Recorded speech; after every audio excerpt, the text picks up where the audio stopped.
วันนี้เนาะ300 วอนสามารถซื้อกาแฟได้1 จอกเนาะอุ่นๆเนาะเพราะว่าช่วงนี้ก็เริ่มหนาวแล้วตอนเช้าก็ประมาณ10 องศาค่อนข้างที่จะหนาวเนาะ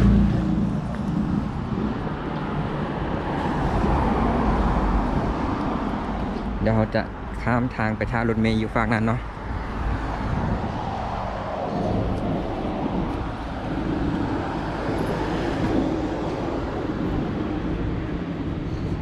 ตอนนี้ก็กำลัง8 โมงครึ่งเนาะแต่ว่าแดดก็เริ่มเช้าออกแต่เช้าเลยเนาะ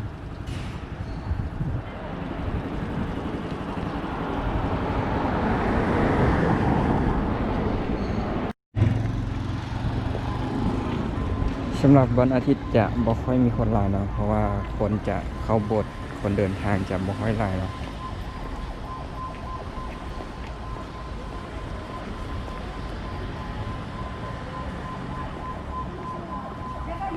อันนี้ก็คือธนาคาร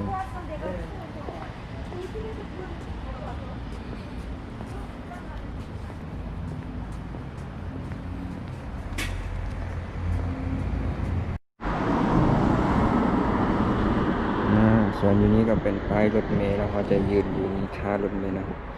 อีกจักหน้อยรถเมล์จะมานะสำหรับรถเมล์ที่เขาจะเบิ่งตามป้ายนี่เนาะ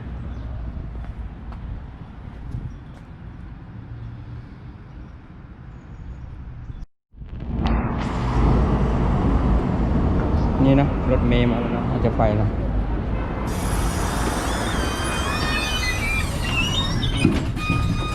마스크를 착용하세요.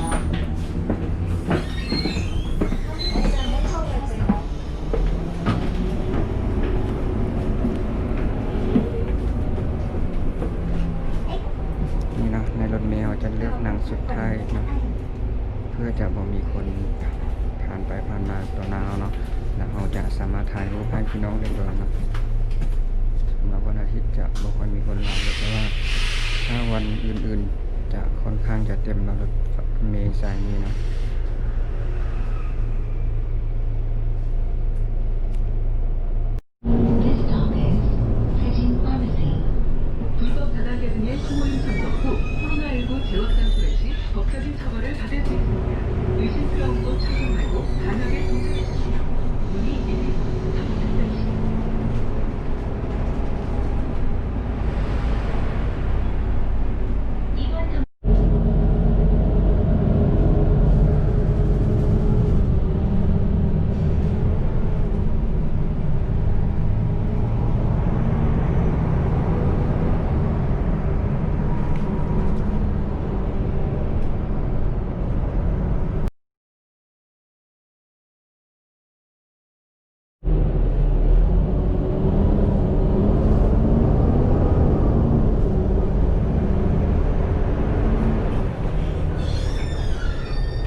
갱신된 경우에는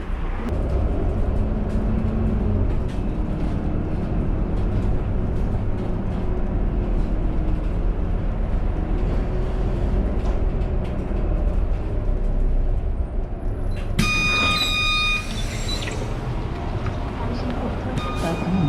2,300km.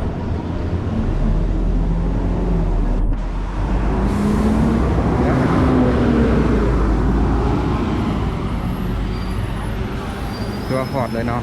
ว่าแต่เขาจะย่างไปอีกน้อยหนึงครับเพราะว่าเขายังมีเวลาหลายเลยเอามาก่อนเวลาเนาะแล้วก็จะย่างให้เบิ่งวิวเข้มๆแค่นี้เนาะ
นี่เนาะก็จะหอดแล้วนะโบสถ์ที่